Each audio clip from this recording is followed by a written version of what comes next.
শীতের পাহাড়ি মৌসুমে এক অপূর্ব খাবার সিংহারা জেলি বরফি। প্রথমে কাঁচা সিংহারা ভালোভাবে ধুয়ে উভয় প্রান্ত কেটে ছোট ছোট টুকরো করা হয়। তারপর সামান্য পানি দিয়ে চাকিতে বেটে নেওয়া হয়, যাতে বেরিয়ে আসে এর নরম শাঁস আর হালকা তেলীয় রস।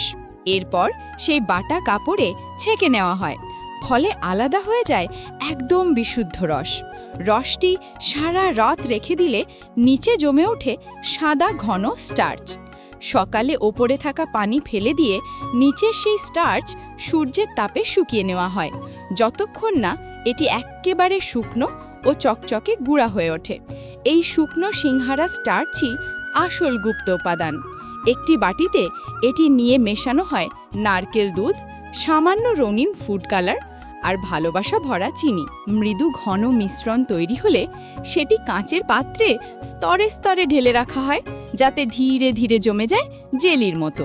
প্রায় 6 ঘন্টা পর যখন সেট হয়ে যায়, তখন মাছ থেকে ছোট্ট ছোট্ট বরফির মতো টুকরো করে কেটে নেওয়া হয়। আর দেখুন, তৈরি পাহাড়ের বিখ্যাত সিংহারা জেলি বরফি। নরম, মিষ্টি, হালকা ক্রিমি। একবার মুখে নিলেই যেন পাহাড়ি হাওয়ার মতো গলে যায়। এটি যেমন পুষ্টিকর, তেমনি সম্পূর্ণ প্রাকৃতিক ও বিশুদ্ধ। আপনি যদি একবার ট্রাই করতে চান, তাহলে একটা লাইক দিন আর কমেন্ট করে জানিয়ে দিন।